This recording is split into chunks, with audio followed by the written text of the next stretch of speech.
Obrigado. Eu vou propor, para a gente fazer um passeio sobre o processo histórico e cultural da nossa região, eu vou propor um exercício aqui. Na verdade, eu posso ter esse direito porque eu não sou nem historiador, não sou cientista, sou ficcionista. Portanto, não confie no que eu vou falar, porque todo ficcionista reinventa a realidade. E por isso também eu tenho o direito de propor um enfoque que faça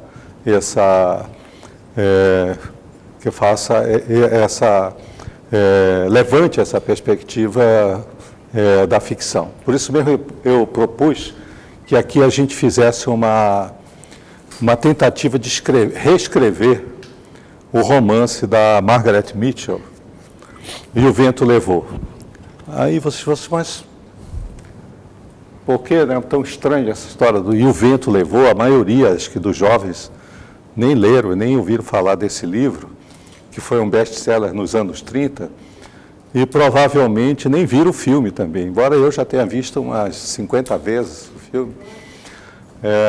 Mas certamente não tem nenhum efeito especial o filme, assim, com tecnologia. Todo efeito especial que tem no filme aconteceu mesmo. Quando eles tocam fogo em Atlanta, eles tocaram fogo no templo do King Kong, do filme King Kong, que ainda estava no fundo do estúdio, e com isso eles tocaram fogo num cenário gigantesco mesmo para fazer a cena de Atlanta sendo incendiada pelas tropas nortistas. Esse romance ele foi publicado em 1936 e foi um grande impacto o lançamento desse livro. É um livro grande, eu tenho uma das primeiras edições aqui do Brasil, da editora Ponget, uma edição de capa dura, muito bacana, que eles lançaram. Mas aqui o livro saiu bem depois, com o lançamento do filme já em 1940. Bom, em 1940 eu não tinha nascido ainda, faltava 6 anos para me nascer. Mas o livro foi comprado pelo meu pai e eu acabei herdando essa edição da Ponget, a edição que eu li, inclusive. E o filme é bem melhor, posso assegurar. É um dos casos que o cinema supera. Mas o livro, ele causou um impacto, porque ele tem ela, a autora, na verdade, ela escreveu outros livros, mas esse foi o livro assim, que marcou a vida dela. Ela teve muitos problemas depois, inclusive mentais, e não conseguiu realmente seguir uma carreira produtiva, né?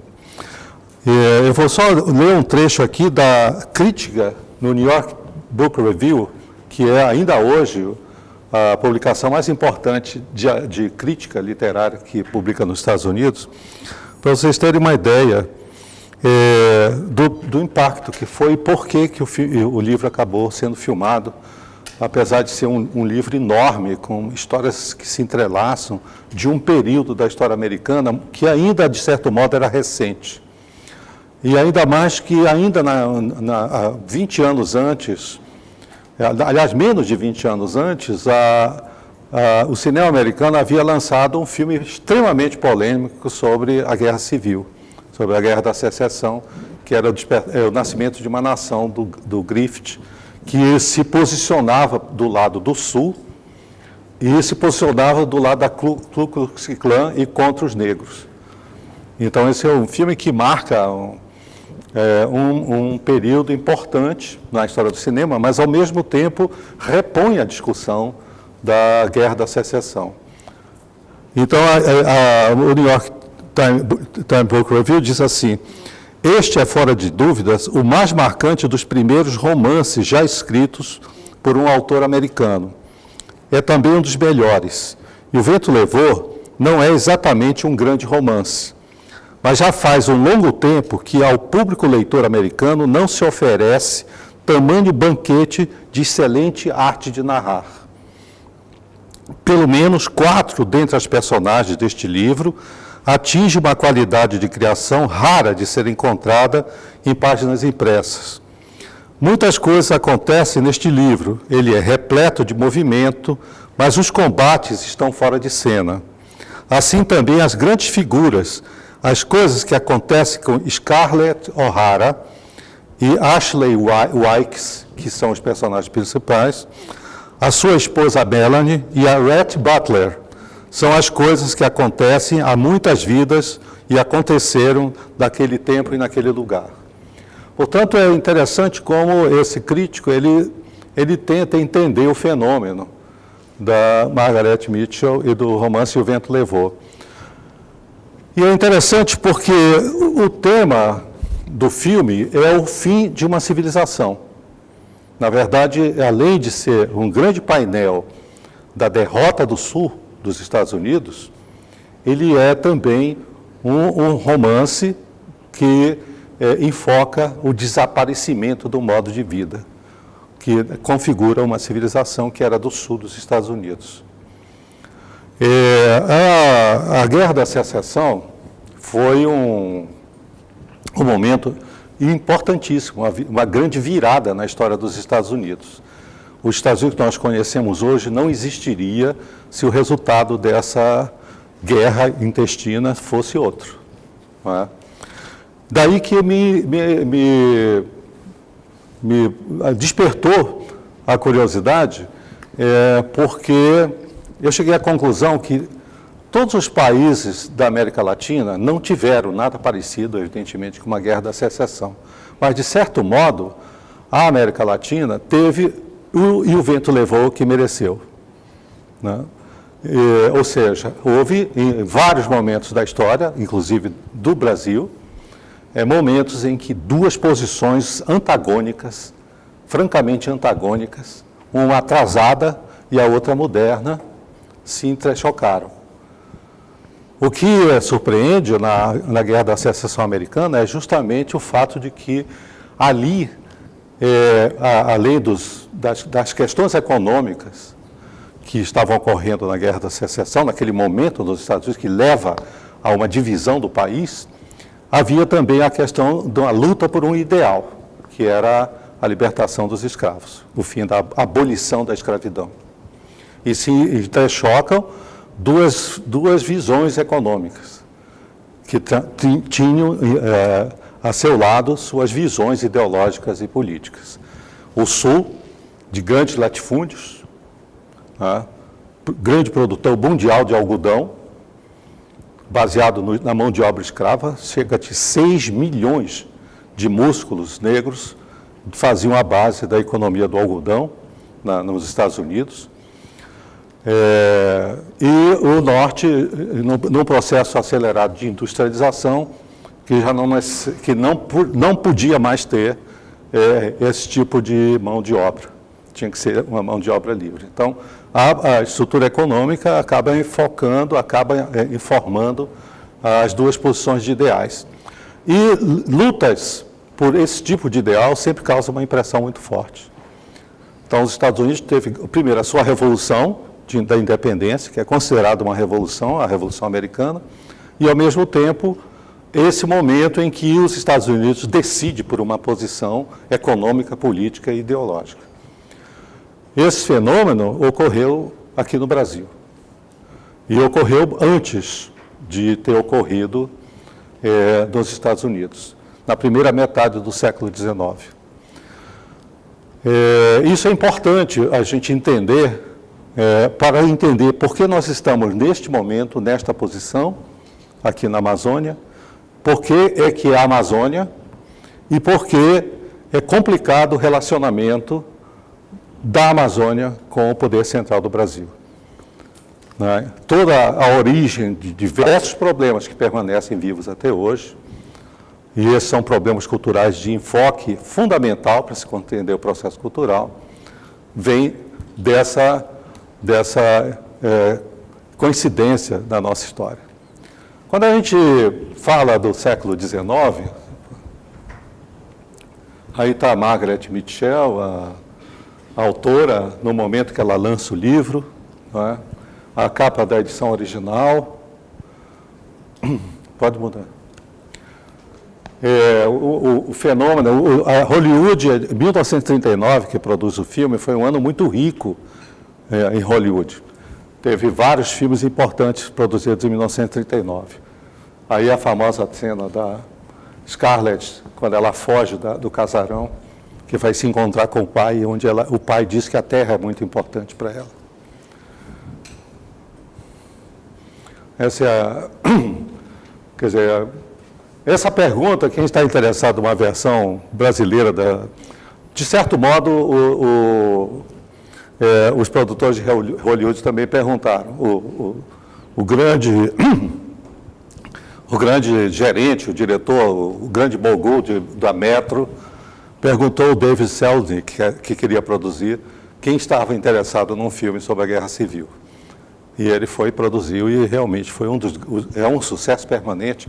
E até Guerra nas Estrelas era o filme de maior bilheteria de toda a história do cinema americano. Então, é o retrato de uma civilização extinta, como eu falei, que aqui a gente vai evocar. Esta é uma pintura do século XIX de um artista paraense, mostrando uma fazendinha, que eram as quintas que eles tinham lá em Belém, que era a capital do Grão-Pará. Então, é uma cena da Guerra Civil, né? Aquilo que eu falei, das posições retrógradas, modernas, tal, né, que entram em choque. Esse aqui o nosso vento levou entre 1823 e 1845, que é o tempo do nosso vento levou. E este ambiente belíssimo aí é do Palácio Lauro Sodré, sede do governo do Pará, e que foi a sede do governo na época da borracha, construído na época pelo Dr. Lauro Sodré. E ao lado, em frente a esse palácio, tem o palácio que é do Lande, com a obra do Lande, que foi a sede do governo do país chamado Grão-Pará e Rio Negro. Então, uma coisa que a gente então vai logo deixar claro aqui, que até em 1822, ou seja, até 1823, a Amazônia não fazia parte do Brasil, não tinha nada a ver com o Brasil. Aliás, nem mesmo se chamava Amazônia. Se a gente desembarcasse numa máquina do tempo, hoje, aqui na cidade da Barra, e falasse, você é amazonense, eles não iam saber o que era. Aqui a Amazônia, eles não iam saber o que era, não existia esse termo. Tinha Rio Amazonas e tinha Capitania do Rio Negro, mas não tinha essa terminologia atual, porque aqui viviam, como vivia em Belém, ou vivia em outra cidade do interior, os portugueses americanos. Então, aqui nós éramos portugueses americanos até 1823. Então, isso é fundamental de saber que é muito recente a nossa entrada no Brasil. E não foi uma entrada assim muito...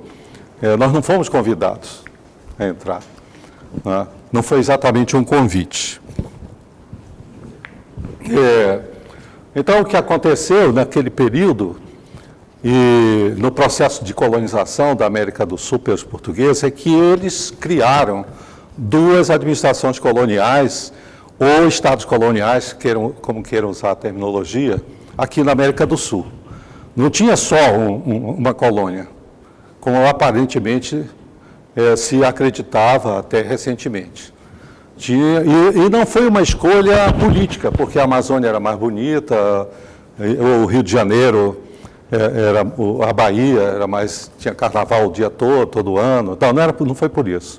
Foi por uma questão de tecnologia. Naquele período, a questão da navegação à vela era outra forma a comunicação entre os continentes era feita por navegação à vela, e tem o problema da corrente do Atlântico Sul, que tem um tipo de corrente que vai até o Cabo Branco, no Rio Grande do Norte, tanto que nesse período, no século XVI, XVII, até o século XVIII, até o Caribe ia até o Cabo Branco. E havia outra corrente do hemisfério sul que levava para o Rio de Janeiro. Vocês lembram da aula que a gente teve no curso primário, ginasial, não sei nem se ensina História do Brasil ainda, na escola, mas, em todo caso, quem fez ainda e que aprendeu História, lembra da viagem do Pedro Álvares Cabral, né, e das calmarias. Né? Ele sai de Portugal e ele vai em direção à costa da África. E de lá ele volta. Esse era o caminho que os portugueses sabiam para chegar no sul da América do Sul. Era impossível você navegar pela costa do Brasil e atravessar o Cabo Branco de vela. Ainda hoje mesmo, os navios modernos, eles têm dificuldade, há uma certa mudança da rota aí, não tão grave quanto nos séculos em que usava a navegação à vela. Então, o Grão-Pará, que tinha sede primeiro em São Luís, depois em Belém, ele tinha uma ligação muito mais estreita com a corte, porque uma viagem, dependendo também do tamanho do navio, do calado do navio, podia durar no máximo 60 dias. Entre 35, 40 dias a 60 dias, um navio de carga. Portanto, em 3 meses, dependendo, você podia ir e voltar da corte. Ou seja, uma ordem régia chegava primeiro em Belém do que no Rio de Janeiro. Então, para dominar um imenso território, especialmente depois da morte de Dom Sebastião, Portugal criou uma estratégia de intensificar essas duas administrações. O que ocorreu é que você tinha aqui o Reino do Brasil, que foi descoberto em 1500 pelo Pedro Álvares Cabral, primeiro descoberto em termos, né, porque a terra já estava aqui, tinha gente aqui, mas ele chega em 1500, estabelece uma colônia ao sul, e pelo Tratado de Tordesilhas, a Amazônia não era de Portugal, era da Espanha, pelo Tratado de Tordesilhas. Então, essa expansão se dá com a unificação dos reinos. Então, o Piauí pertencia ao Grão-Pará, da fronteira do Piauí, do Nordeste para baixo, margeando a costa, um pouco de Goiás, e até o Uruguai. Era território do vice-reino do Brasil, com capital no Rio de Janeiro. Pode mudar. E aí tinha a segunda colônia, que foi descoberta pelo Pinzon, né, antes do descobrimento, em 1498, e foi o Pinzon que deu o primeiro nome para o rio Amazonas de Mar Doce, o Mar Doce, e fundiou e mapeou aquela região da boca do rio Amazonas. Marajó mapeou, e os portugueses levaram 30 anos para ocupar um pequeno pedaço de terra da Amazônia que eles tinham direito, especialmente quando colonos católicos irlandeses começaram a tentar ocupar para a coroa inglesa esse território de Marajó e tal. Porque eles achavam que os portugueses iam contemporizar, porque eles não eram hereges, eram católicos e tal. Então, a Inquisição não ia mandar para a fogueira por não serem protestantes. Então, os portugueses fundam o Forte Presépio em Belém, e aí passam a criar uma nova administração. Portanto, ela, embora foi descoberta pelos europeus antes do vice-reino do Brasil, a efetivação de uma administração portuguesa é posterior. Então, o território era muito maior, como a Amazônia hoje a maior parte do território brasileiro é a Amazônia, né? Que era o Maranhão, Pará, Amapá, todos os estados, o Acre e mais o Piauí. Era o território do Grão-Pará. Aqui são cenas de Belém colonial, que eu estou passando aqui, imagens de Belém colonial. Belém, no período colonial, aí em 1830, por exemplo, já durante a crise, com a invasão do Império do Brasil, Belém tinha 50 mil habitantes. Era uma das maiores cidades da América do Sul. São Paulo, por exemplo, é uma aldeia em torno do pátio do colégio, nesse período. A corte tinha um pouco mais, tinha 70 mil habitantes. Vai engrossar o caldo com toda a corte portuguesa que vai chegar depois da invasão francesa. Então, nesse período, aqui nós estamos vendo a Igreja das Mercês, que hoje ela fica meio coberta pelas ruelas do centro, a partir do ciclo da borracha, isso aí é ocupado, né? Então, a independência em 1822, ela não tem a menor repercussão aqui, até porque os contatos que se tinha era mais com o Nordeste do que com a independência. Por exemplo, houve uma celebração em todo o Grão-Pará da Confederação do Equador, quando Pernambuco se declara independente de Portugal. Eles vão ser massacrados logo a seguir, mas há uma festa no Pará e havia muito conhecimento.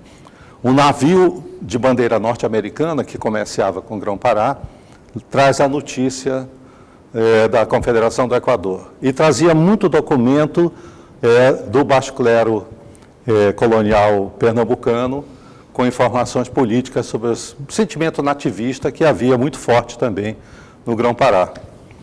Então, as trocas eram mais com as lideranças do Nordeste do que realmente com o Brasil. O Brasil era um território muito distante. Né? Era muito distante. Então, você vê, em março de 1823, o cônego Batista Campos, ele era o tesoureiro da Igreja Católica no Grão-Pará, e ele tinha sido influenciado pelo pensamento da Revolução Francesa, dos filósofos da Iluminação, e ele passa a liderar o movimento de independência. O partido queria formar a política da proposta de independência. Esse desenho primitivo mostra a defesa de uma área de Belém com os canhões feitos de troncos de árvore, que devia causar mais mal aos artilheiros do que a quem eles atiravam com esses canhões. Mas foi inventado durante os primórdios das lutas nativistas, não é? Agora, em 1823, portanto, o Brasil já era independente, o vice-reino do Brasil, em 1820, em março, não é? E o Batista Campos consegue eleger uma maioria de deputados para a Assembleia do Grão-Pará, a maioria de brasileiros. E eles tentam uma insurreição contra o colonialismo português. E essa insurreição, esse levante, acontece em abril, um mês depois das eleições e da posse desses deputados. Esses que se levantaram, inclusive o cônego não é mandado para Portugal porque ele vai para a clandestinidade, como ele fez muitas vezes. Mas os que são presos pelo exército português, os que não são mortos de imediato, são enviados para Lisboa e condenados à morte. Portanto, em abril de 1823, ainda isso aqui era colônia de Portugal. E ainda tinha pessoas lutando pela independência, condenadas à morte em Portugal. Isso está, inclusive, publicado. Tem um jornal, que era publicado pelo Patrone, esse jovem português que estudou na Europa. Ele foi protegido por uma família rica, ele era órfão. Não teve a sorte do nosso Tenreiro Aranha, que teve que viver em Belém, estudou lá, ele queria ir para Coimbra, não teve chance. Mas o Patrone, quando ele volta, ele compra uma gráfica, e contra as ordens portuguesas, ele instala essa gráfica em Belém, uma das primeiras gráficas do Brasil. Só não é a primeira, porque o Dom João VI já estava no Brasil nesse momento. E ele tinha trazido a gráfica régia para o Brasil. Mas o Patrone publica o primeiro jornal da região, que é o Paraense, né? Que não trata de assaltos, de roubo, como diz a folclore aqui de Manaus, que imputa aos paraenses essa peste. Ao contrário, não eram paraenses, eles eram portugueses americanos, como todos nós aqui deveríamos ser. Então, em agosto, ou seja, aqueles brasileiros que tinham ido para Portugal estavam todos fuzilados lá em Portugal. Em agosto, chega esse brigue, o Maranhão. Essa é uma pintura do século XIX mostrando a chegada do Brig Maranhão, comandado pelo almirante John Pascal Greenfield. Na verdade, era um fedelho inglês, tinha 23 anos, pirata, a serviço do Lord Cochrane. Ele estava com 20 anos aí.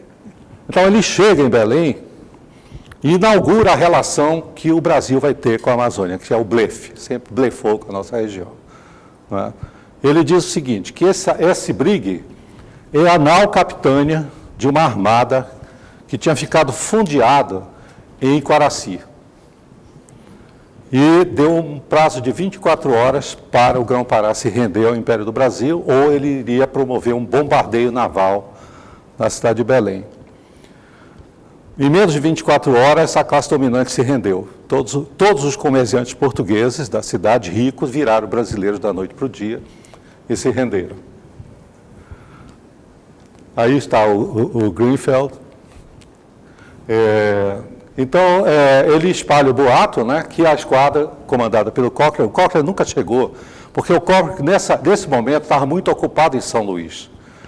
A anexação de São Luís foi feita com muito sangue, porque eles saquearam durante 3 dias a cidade, assassinaram uma boa parte da população, até que os maranhenses se renderam. Não tinham as armas capazes, porque ele parou exatamente com uma armada lá. Ele fez em São Luís o que ele já tinha feito no Recôncavo, que o Labatu, outro pirata, contratado pelo José Bonifácio e pelo Dom Pedro I, fez no Recôncavo Baiano também, onde tinha um reduto anti-aristocrata dos fazendeiros do Recôncavo Baiano. Eles foram lá e trucidaram um por um e saquearam as fazendas do Recôncavo Baiano. Então, a partir então, de 1823, com essa posição do Greenfield, a situação fica ruim entre os dois partidos, né? O poder na mão dos representantes do Ministério do Dom Pedro I, especialmente José Bonifácio. E o Ministério vai ser complicadíssimo, porque enquanto está o Dom Pedro I, ele era um príncipe europeu e tinha formação de dirigente político, teve toda essa educação, apesar de sua fama de malandro carioca. Mas ele tinha essa formação, então ele tinha uma visão continental, ele tinha uma visão de política. E, de certo modo, há uma série de negociações nesse momento, porque desde o início, o Grão-Pará tinha consciência que era impossível na América do Sul um Canadá de língua portuguesa. Eles não dominavam todo o território, imenso, né? O Brasil também não dominava, mas tinha muito mais cidades, tinha muito mais população que o Grão-Pará. Então, desde o início, as lideranças, como o Patrone, como o Cônego Batista Campos, eles sabiam que não ia ter a menor chance se tentasse, eles seriam presa das potências internacionais. Num momento de grande confusão e convulsão também de grande mudança no cenário internacional. Logo a seguir, o Napoleão ia ser derrotado, mas nesse momento o Napoleão estava expandindo a Revolução Francesa para toda a Europa e causando assim, os maiores estragos nas casas aristocráticas, no absolutismo. Então, essas refregas políticas, no início, que eram de discussões, acabam virando choques militares, armados. Não é? E vai se agravando, até porque com a ida do Dom Pedro I para Portugal, ele abdica para o filho, era uma criança, o Dom Pedro II, então é um triunvirato, primeiro, e depois os regentes, comandado por o regente Feijó, que é votado pelo Senado do Império. Enquanto era o José Bonifácio ele tinha sido formado em Portugal. Inclusive, ele morreu e continuou funcionário até a morte, funcionário público de Águas e Esgoto de Lisboa. Ele era funcionário público, ele batia ponto antes de ser o patriarca da independência. Mas mesmo como patriarca, ele continuou, não pediu demissão do cargo, não. Ele continuou recebendo o empreguinho dele, o carro lá todo, sem ir trabalhar, porque, afinal, ele era o patriarca da independência, né? Mas ele era um homem que tinha estudado em Coimbra, era engenheiro, tinha uma visão um pouco Ele conhecia a metrópole, etc. Já o problema do Diogo Feijó, só os paulistas gostam do Diogo Feijó. Primeiro que ele era um caipira, não entendia nada de política, ele tinha dificuldade de calçar sapato quando ele ia na corte para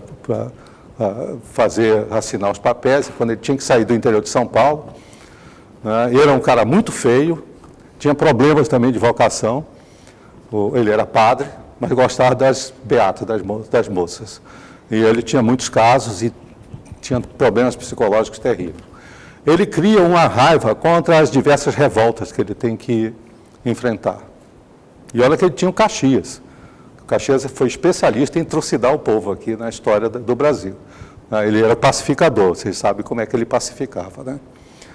Então, ele desenvolve uma série de provocações com o vice-rei, entre o vice-rei do Brasil e o Grão-Pará, inclusive nomeando pessoas políticos para governar e militares que vinham com ordens para não tolerar qualquer tipo de oposição às propostas e às políticas propostas pelo vice-reino do Brasil. O que acontece é que, já em 1823, quando o levante contra o Grinfeld, o Grinfeld prende todo mundo, o cônego Batista Campos é colocado na boca de um canhão, e ele só não mata o cônego Batista Campos porque o povo cercou com enxadas e facões, e ele viu que não ia sair vivo de lá, mesmo com o poder de fogo que ele tinha. Ao contrário, ele teve que sair correndo do centro de Belém, e alguns paraenses pegaram ele e ainda deram uma surra nele antes dele embarcar na canoa que levou para o barco dele, para o Brigue Maranhão. E isso foi só o início. Então, de 1823 a 1845, há um processo, uma convulsão chamada cabanagem na nossa região. E esse processo, tecnicamente, começa em 1835. Há várias tentativas, o cônego é preso, é mandado para o Rio de Janeiro, ainda estava o Dom Pedro I lá. Ele tem uma audiência, não se sabe, ele ficou uma tarde inteira com o Dom Pedro I. O Dom Pedro, quando ele acabou a audiência, mandou soltar ele, devolver ele para Belém. A impressão que se tem que essa conversa foi uma conversa que demonstra a sagacidade política do príncipe e do imperador do Brasil, do primeiro imperador, entendendo que a única maneira de ter do lado do império aquela região toda do norte era negociando com as lideranças daquela região. Até porque ele deve ter percebido a posição anterior aos conflitos, né, de que não havia futuro para um Canadá de língua portuguesa. Então, com a ida do Dom Pedro I e a regência, a coisa vai degenerar. Até por falta de visão de gente do tipo do regente Feijó, que não tinha visão, não tinha...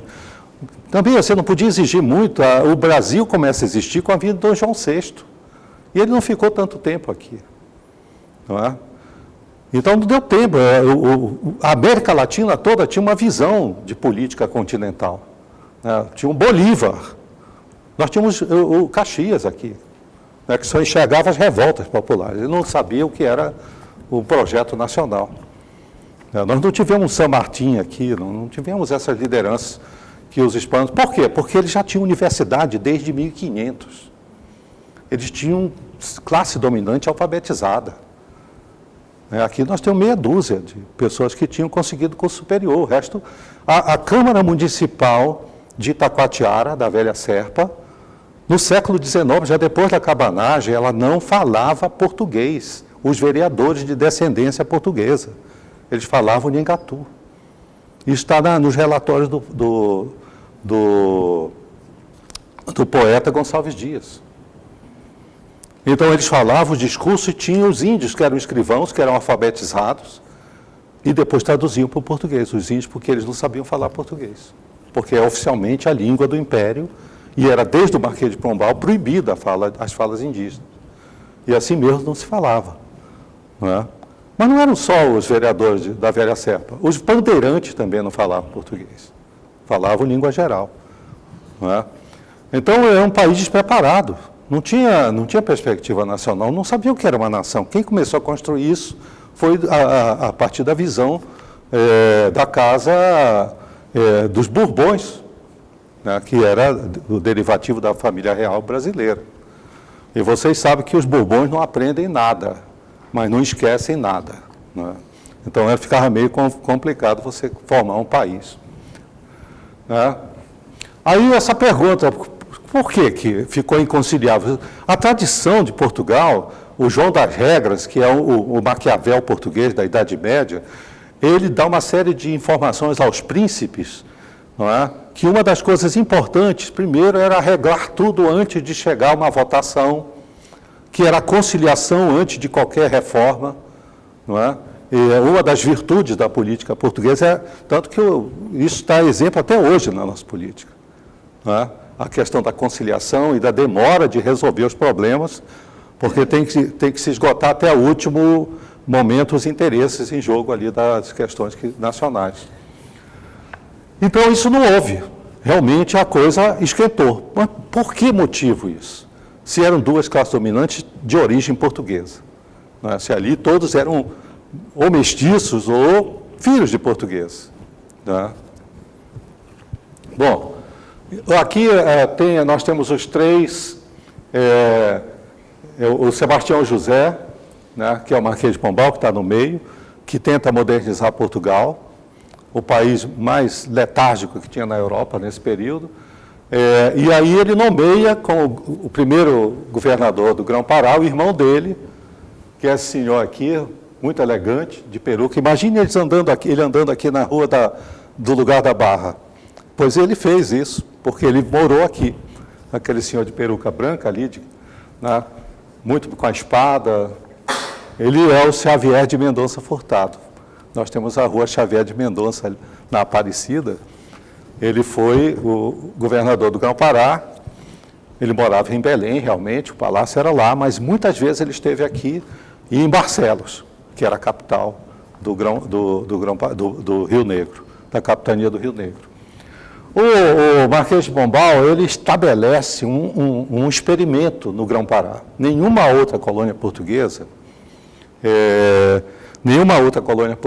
ela experimentou isso. Ele faz uma estrutura econômica completamente diferente do vice-reino do Brasil. Ele estabelece aqui uma economia baseada na agricultura de pequenas propriedades, ao longo do Rio Negro, basicamente. E indústria naval e manufatura de borracha. Quer dizer, na época não se exportava a borracha como matéria-prima in natura. Ela era manufaturada aqui, mas muito longe ainda das grandes descobertas científicas da Revolução Industrial, como a vulcanização, o Macintosh, os que vão avançar, ainda não tinham surgido. Mas o Grão-Pará tinha essa economia. Ora, além disso, por isso mesmo, ele desenvolve uma cultura urbana muito sofisticada, especialmente em Belém. A cultura que existia em Barcelos foi a capital do Tratado de Madrid. Os diplomatas, os engenheiros da Espanha e Portugal viveram durante anos em Barcelos, tinham palácios construídos pelo Lande, que hoje só estão nos alicerces. A selva e a incúria, provavelmente algum prefeito aí mudou para algum lugar os palácios que a gente não sabe, ou então deixou cair porque não sabia para que servia. Mas depois de Belém, a segunda cidade da Amazônia era Barcelos. E a arquitetura do norte, e é uma coisa que surpreendeu o Glauber Rocha, que ele vinha do mundo do barroco, é que aqui é o universo do neoclássico. O neoclássico é a arquitetura mais avançada que tinha na época. Era a arquitetura da modernidade. Né? Então, toda a estrutura urbana de Belém e de Barcelos era inspirada do neoclássico, que era um avanço. Bom, a vida cultural em Belém é uma cidade muito austera para o padrão português, nós não podemos esquecer. Porém, com a crise, com a chegada do Dom João VI, isso aí é uma cena de Belém no século XVIII, quando ela tinha em torno de 30 mil, no final do século XVIII, em torno de 30 mil habitantes. É linda, né? Você vê a estrutura, não tem a estrutura toda, já são casas retilíneas que antecipam o estilo que seria do ciclo da borracha, do Art Nouveau e o estilo do eclético, né? A mistura de várias linguagens, que é da modernidade também. O Art Nouveau é o avô do pós-moderno, né? Que também tenta mesclar diversas formas, não é? Então, aí, nesse período, surge o primeiro escritor de língua portuguesa da Amazônia, que foi o Terreiro Aranha, que nasceu em Barcelos, né? E ele não viu nem a independência, nem os conflitos ele nasceu um autêntico português americano. E a obra dele reflete muito a posição o que ele pensou da vida dele e o que ele conseguiu. Ele era filho de um pequeno fazendeiro aqui do Rio Negro. Os portugueses instalaram aqui no Rio Negro pequenas propriedades agrícolas, em que o dono da fazenda ia junto com os trabalhadores rurais para o campo. E eles plantavam algodão, anil, salsa-parrilha, e aqui entra o café. Não foi, depois é que foi transportado para o resto do Brasil, para São Paulo especialmente. Mas as primeiras plantações, as primeiras técnicas de plantação que foram trazidas da Venezuela, começam aqui no Rio Negro. É esse mundo que nasce o Terreiro Aranha, nessa pequena fazenda aqui do Rio Negro, com sede em Barcelos, onde o pai dele, a família tinha posses, e aí ele vai estudar em Belém, que era o grande centro cultural do Grão-Pará. E a ideia era fazer o seminário, porque era a Igreja Católica que tinha o monopólio do Estado, e ir para Coimbra. Eles vão à falência num momento de crise do anil, e aí o pai morre de desgosto e a seguir a mãe dele morre. Ele fica órfão e um padrinho dele administra, mas as coisas não vão bem, ele não consegue, ele fica sem nenhum centavo, não pode ir para Lisboa e vai trabalhar, não pode ir para Coimbra e vai trabalhar na administração colonial. E aí ele sente a discriminação, porque ele não sendo português, ele jamais cresce na hierarquia da administração colonial. Então, ele marchou a vida toda naquela posição, como numa mesa, escriturário de livro. Quando ele queria ver se fazia uma promoçãozinha, ele escrevia um soneto elogiando a infanta que acabava de nascer lá do rei, mas ninguém dava ouvidos para ele. Mas quando ele estava, que é a melhor da poesia dele, ele põe para fora todas as suas frustrações e inaugura a poesia amazonense. Essa poesia recriminada, isolada do mundo, né? Além de, coitado, trazer as ninfas europeias para o calor aqui de Manaus. Você imagina uma ninfa importada direta da Europa, na beira do Igarapé, morrendo de calor, né? Tendo que tomar banho e fugir das piranhas, né? Não dá para se adaptar aqui. Mas o grande trabalho do Terreiro Aranha é o trabalho do teatro que ele faz. Belém gostava muito de teatro, tanto que é a primeira cidade em que, por decreto real, os artistas de teatro podiam ser enterrados em cemitério, junto com todo mundo. Porque antigamente os atores, como os cachorros e os escravos, eram jogados numa vala comum. Então, no Pará, eles têm esse privilégio. Aqui eu não sei, tem um decreto que permite a gente de teatro ser enterrado no Cemitério Santo, eu não sei ainda, mas Belém já tem desde o século XVIII. Bom, essa questão aqui uma questão, um outro ponto curioso da influência da ilustração no Grão-Pará, que é o papel da mulher. Ela, em 1933, quando já está quente a situação da resistência contra o Império do Brasil, as mulheres de Belém organizam a Sociedade das Novas Amazônias, que tem um papel crucial no movimento da cabanagem. Elas têm uma participação política assim de primeiro plano. A sede das Novas Amazonas continua lá em Belém, de pé, o prédio. E todo o acervo, todo o arquivo, para o pessoal da universidade e da academia, né, escreverem uma história das Novas Amazonas, que não tem nada parecido na América Latina, né, as atas, a lista das Novas Amazonas estão lá prontas para serem trabalhadas pela academia, assim como a biografia e as obras do Cônego Batista Campos, do Patrone, tudo virgem, lá no Arquivo Público de Belém.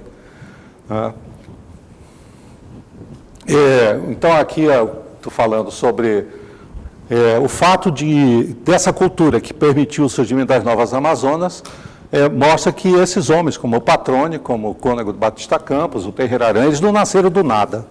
Tinha um processo histórico aí. Bom, então temos aqui a história da invasão da Guiana Francesa, porque quando Dom João VI vai para o Rio de Janeiro, o Grão-Pará decide se vingar da França e invade, organiza uma força militar, naval, invade a Guiana Francesa e fica durante 8 anos. E é a única vez que o exército de Napoleão perde por um exército feito de caboclos da Amazônia, que é o exército do Grão-Pará, era todo o povo, formado pelos índios, pelos cafuzos, pelos mamelucos. E os franceses se rendem e o comandante paraense despacha nos navios de guerra sem as armas, de volta, ele liberta todos os franceses de volta para a França. Quando chega lá, o Vitor Hugues, que era o governador e comandante militar, um general, ele é preso e condenado à prisão, não sei quantos anos, por ter se rendido a um bando de índios americanos. Mas os franceses tinham, na Guiana Francesa, verdadeiras bibliotecas em português do pensamento da Ilustração. Daí a influência do pensamento da Ilustração, da Revolução no Grão-Pará.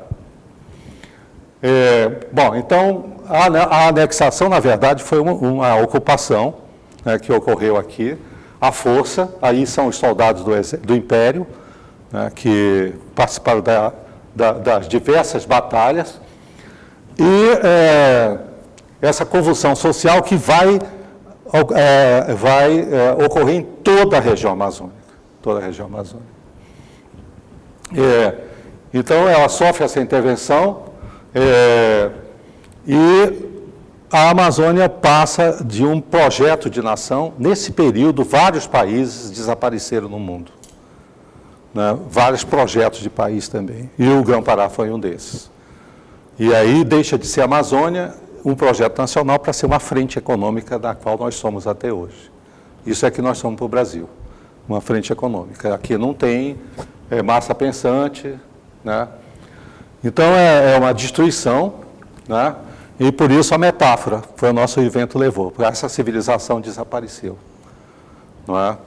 Então eu digo sempre o seguinte, que a derrota do Grão-Pará em relação a esse o vento levou do Brasil, é como se o sul escravagista dos Estados Unidos tivesse vencido a Guerra da Secessão. Então não reclamem se o Brasil é assim, porque o moderno quem era aí? Tá? Então o norte era industrializado aqui, a mesma coisa do fenômeno dos Estados Unidos que seria depois. Não, a escravidão não era importante, como não seria depois. Em 1835, quando o povo toma o poder no Pará, a primeira coisa que é feita é a libertação dos escravos por 8 meses. E teve ministros escravos, ministros indígenas, quando eles tomam o poder em Belém, em 1835. Vocês podem imaginar isso? Um ministro índio, no século XVIII? O Marx disse que na Comuna de Paris, o povo de Paris tomou o paraíso. Tomou de assalto o paraíso. O povo da Amazônia tomou de assalto o paraíso, como diz o Marx, só que ninguém consegue manter o paraíso. Tá? Então, uma força-tarefa militar, né, veio para trocar. Aqui, o vento levou, pode trocar. O Brasil é fruto desses paradoxos, então. Não é? E que, curiosamente, aquilo que era um aceno moderno para uma uma nação da América do Sul, acabou virando sinônimo de atraso, né? Nós somos a grande área, o grande vagão vazio que São Paulo puxa, a área de atraso, né?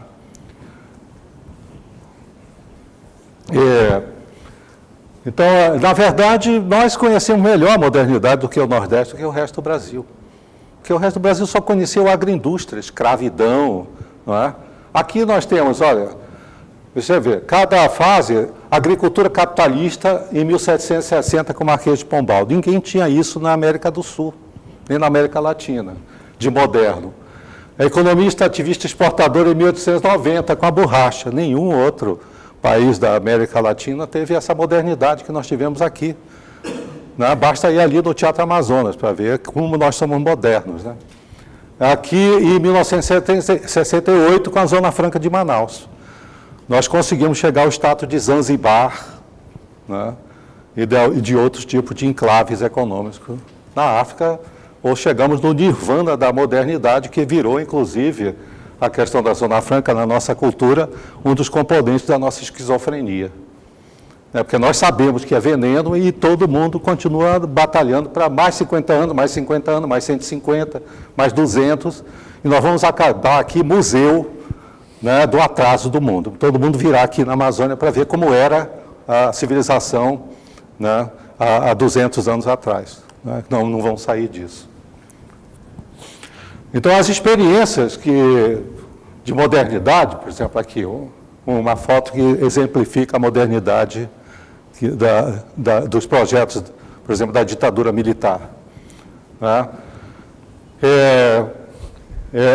São projetos aplicados considerados em áreas atrasadas. A questão, por exemplo, da agropecuária. Escolheram o Acre e Rondônia, que perdeu praticamente só a cobertura vegetal. Quando a Amazônia tem campos naturais 3 vezes maiores que a Europa toda, que se podia criar gado sem problema, sem destruir. Só que eles não perguntaram dos nativos aqui. Os tecnocratas de Brasília, os militares, eles alugaram um transatlântico chamado Rosa da Fonseca, em 1966, fizeram um passeio de Belém até Manaus e dividiram a região toda. Eles disseram, aqui é gado, aqui não sei o quê, eu compro por tanto, tal, fizeram um leilão. E aí aconteceu o que aconteceu.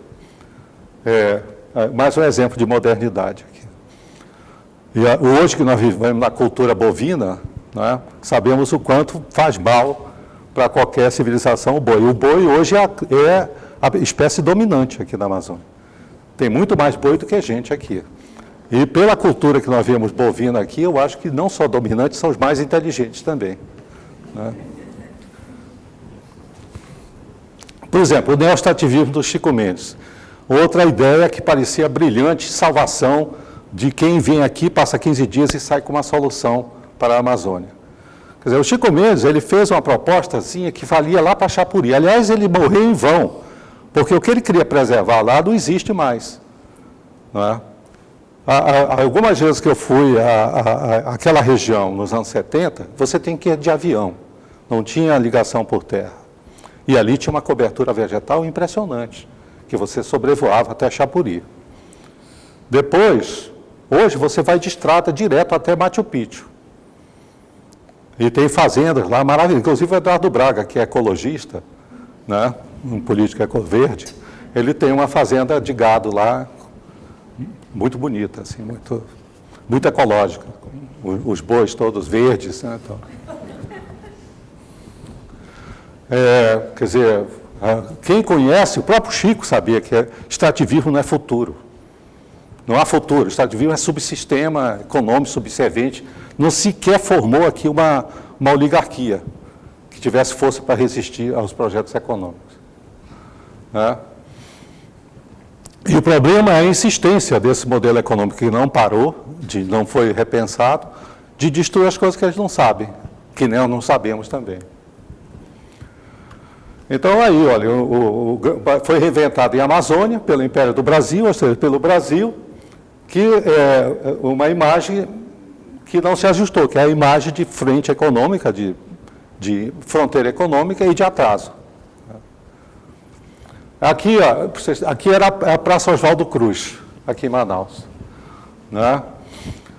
Mas apesar disso, de tudo isso que ocorreu, apesar dessa violência, nós perdemos 40% da população durante a cabanagem. Morreram 40%. Nós só começamos a ter voz nesse país na segunda metade do século XX. Ou seja, mais de um século.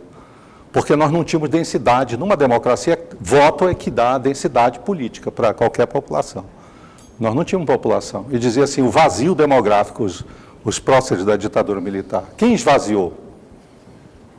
Uma região que o João Daniel, um missionário jesuíta do século XVI, diz que se jogasse uma palha para cima, cairia certamente na cabeça de um índio. Né? Pelos cálculos do Darcy Ribeiro, só do Rio Negro foram descidos e assassinados 4 milhões de índios em 250 anos. Então, e depois 40% da população.